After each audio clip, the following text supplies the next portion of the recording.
19-year-old Michaela Sousa from California seemed to have it all. She was brilliant, informed, and at just 19, she was already giving sophisticated interviews to high society magazines.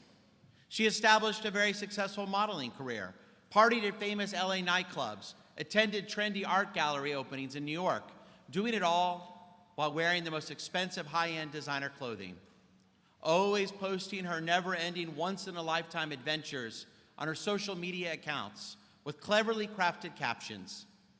She had accumulated more than 1 million followers on social media. Most were millennials, ranging from ages 14 to 35. Followers who were exposed to her picture-perfect life every single day.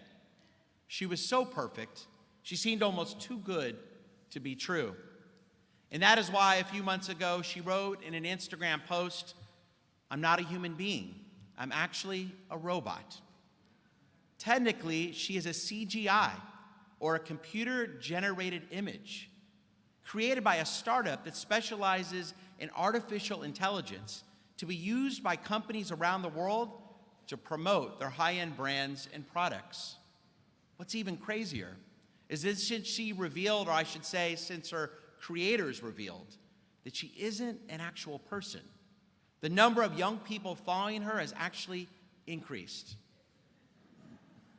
Now there are hundreds, look it up, not tonight, but tomorrow night, there are hundreds of these computer-generated images on various social media platforms living their fake, perfect lives. If life wasn't hard enough for our young today, every day, they're viewing pictures of friends, classmates, and now, in 2018, even computer-generated images that seem to have it all. And this creates an incredible amount of pressure on many of our teens and young adults. We may not see it. We may not even realize it, but it's there. From middle school to high school to college to our young adults in their 20s and 30s. Yes, anxious people certainly existed before Instagram, but now many of them are following the filtered exploits of peers, and then maybe thinking to themselves, why don't I look as beautiful as someone else? Why does everyone else always seem to have so much fun? Why don't people want to see me on their timeline? In an age where our technology has the capacity to bring people together, there seems to be more disconnection and loneliness than ever, just at a time when our young need real-life connections with others. But the unique challenges our young people are under today doesn't end with the growth of social media. We all know that it's never been more competitive to get into a good college and to establish a well-paying career. In the hope that they will compete one day in the global village that is the 21st century, our young are expected to be as well-rounded as possible and to excel in a majority of their subjects. For too many, the biggest single stressor is that they never get to the point where they can say, I've done enough, and now I can stop. There's always one more activity, one more AP class, one more thing to do in order to get into a top college. The pressure is relentless. Too many of our young have a sense that they're not measuring up. When they get older, some of our own young adults are led to believe that they can begin at an income level that allows them to have it all, forgetting that their own parents began at a lower income and had to work very hard over many years to establish their careers. Some young adults have been raised to believe that they can only please their parents if they surpass their parents' already high level of achievement and success. They're part of a generation that has been conditioned to please their parents, their college admission officers, their first managers and supervisors, to please by demonstrating skills in areas that are sometimes simply beyond their God-given capabilities. All of these pressures that our young people are under today can become overwhelming. I often see the stress that they are under. I think too much for people their age. My friends, the results are alarming. In unprecedented numbers, young adults' self-reported levels of life satisfaction have plummeted, while rates of depressive illness have rocketed. Depressive symptoms in teenage girls increased by 50% in just the last 3 years, up 21% for teenage boys. 30% of teens today say they have been sad or depressed because of stress. The number of college students experiencing overwhelming anxiety has increased by 50%. So it should be of no surprise that according to the CDC, teen suicide rates are up 70% since 2006. 70%. In another alarming CDC report, 12% of Texas high school students attempted suicide last year. Unfortunately, suicide rates are up for people of all ages. For the first time in the history of our country, suicide rates are double the amount of murders in this country. But the rate for people between 15 and 24 years of age has tripled since the 1950s. Today, believe it or not, 1 in 12 young adults have made a suicide plan. Depression and stress from the challenges of our modern day world are the number one reasons for suicidal thoughts today. The sheer magnitude of the problem is shocking, and the trend is only growing worse. It's one that has also hit close to home. In just the last 3 years, in our Houston Jewish community, there have been more than a dozen young adult suicides. Of course, even one suicide in our community is one too many, but we've had more than 12 in just the past 3 years. The loss is incomprehensible, and whether it happened recently or years ago, we know that there are truly no words to bring consolation to their families. They were all wonderful people in their own beautiful and unique ways. I knew some of them. They all came from terrific families. It's no one's fault that they died by suicide. For those families that are with us tonight, please know that we are here for you always. And so is Jewish Family Service. They have grief support groups and trained counselors on staff who are there for you anytime you may want it. We do have a real crisis in our country today, one that is happening in our community. As a rabbi, my number one responsibility is to help those in need. So this is an issue that I felt compelled to address on this all-important night.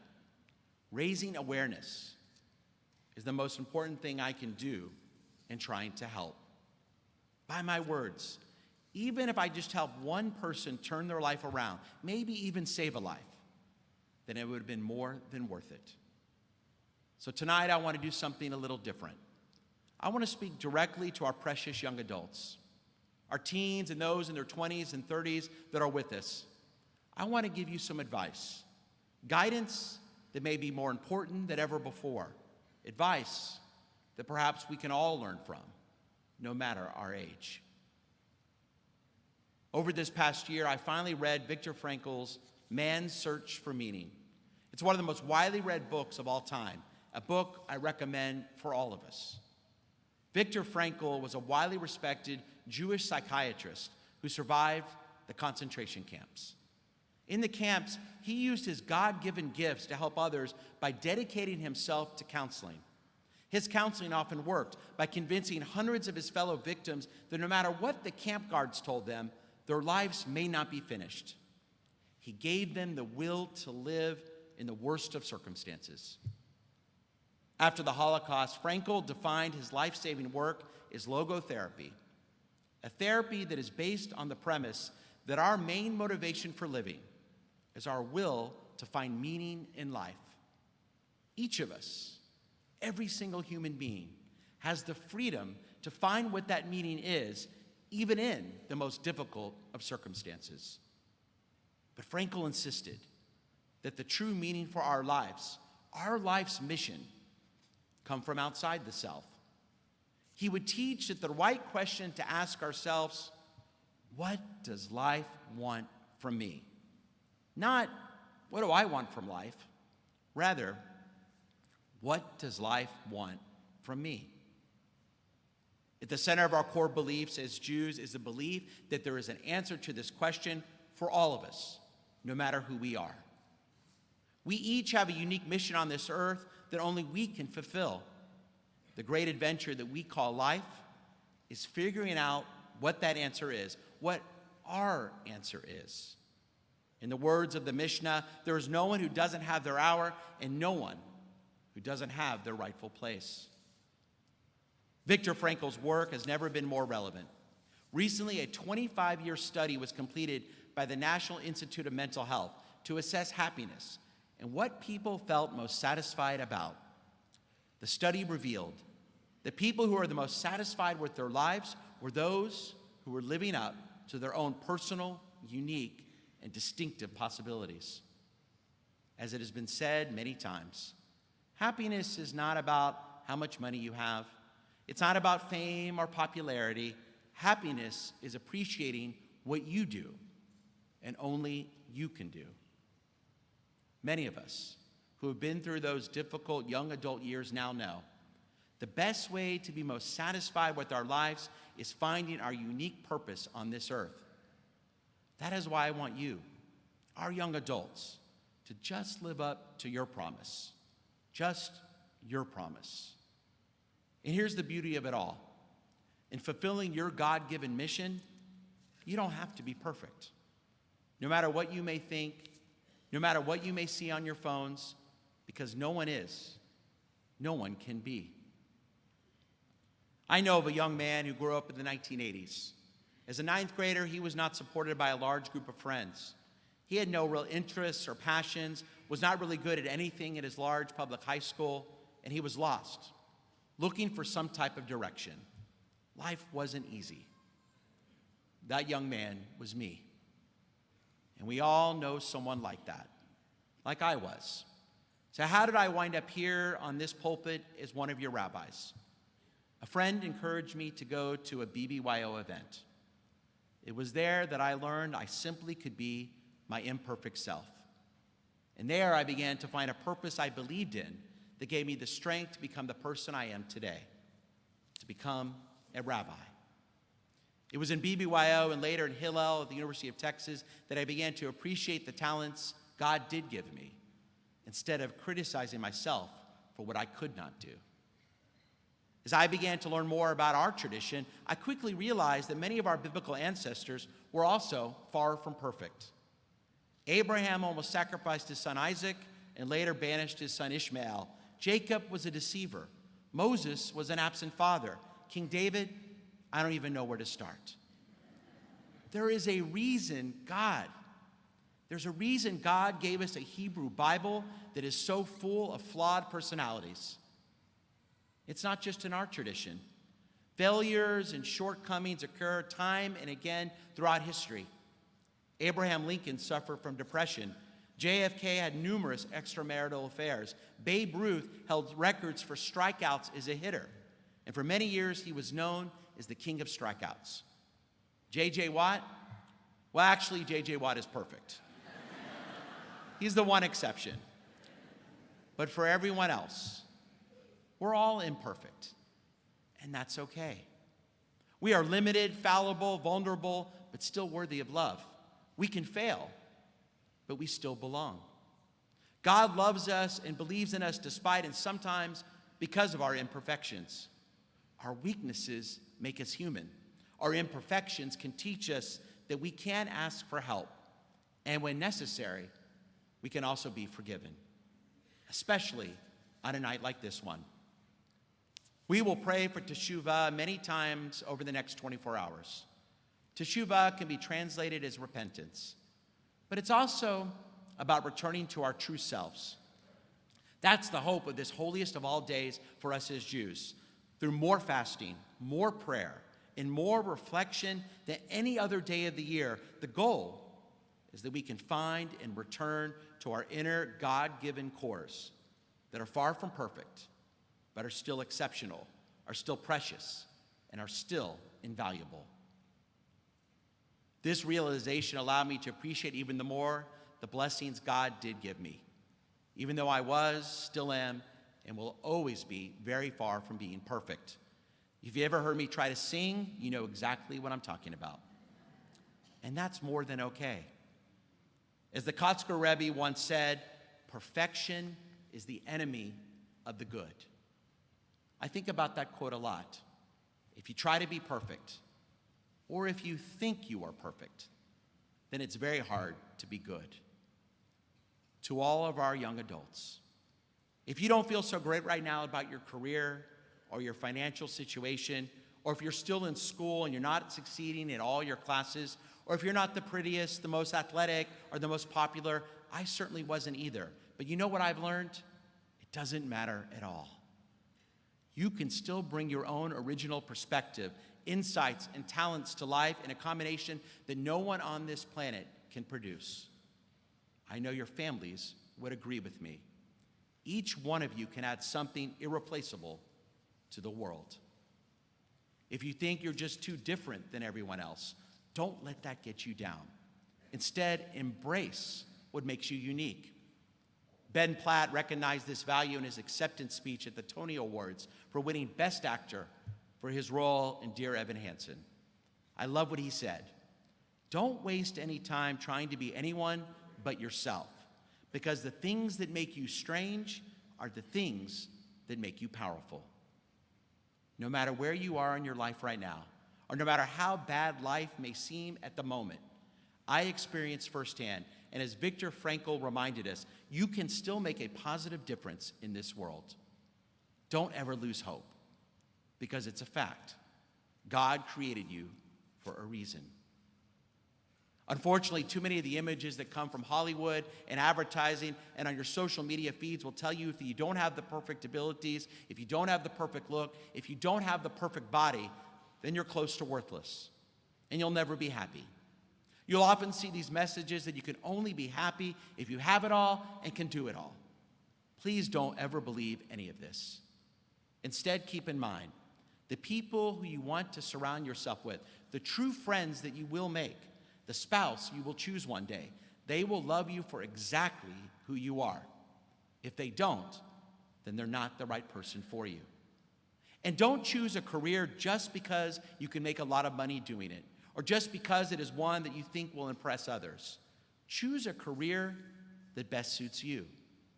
One that you're not only good at, but you enjoy so much that it will ignite your passions. As the author Anna Quindlen has written, if your success is not on your own terms, if it looks good to the world but does not feel good in your heart, it's not success at all.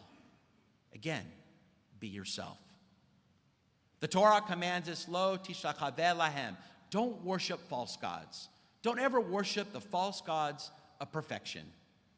Remembering this eternal Jewish belief can help you walk with your head up high, full of self-confidence and self-assurance for only what you can do. Yes, we, your parents, your grandparents, all of us, we want you to be here as part of our families in our community. We want you for exactly the way God made you. We love you for exactly the way you are turning out. I know. We all know. You can have such an incredible life full of so many blessings, answering the question only you can answer for yourself. What does life want from me? To all of our young, this is my advice for you tonight. The advice I hope you'll always remember. Gamar Hatima Tova. May we all be inscribed for a year of health, happiness, and peace, especially our precious young.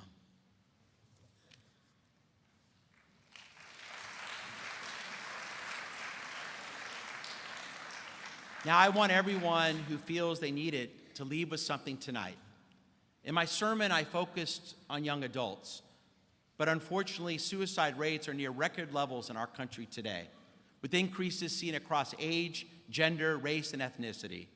That is why we are providing these Jewish Family Service resources in our prayer books. Thank you to JFS and their director, Linda Berger, for their help in providing these handouts. They can help any of us, no matter our age. If you know of a person in need, in your families or in our community, here are some resources you can use to get them some help, to possibly save a life. I want to point out just one thing. We will be hosting here at Beth Yeshurun 2 mental health first aid courses. One, for you to be trained to help an adult that's in need, and one to help you help a youth that is in need. And this course will help you understand the risk factors and warning signs for for mental health concerns, strategies for helping someone in crisis, and where they can turn for help. Thank you, everyone.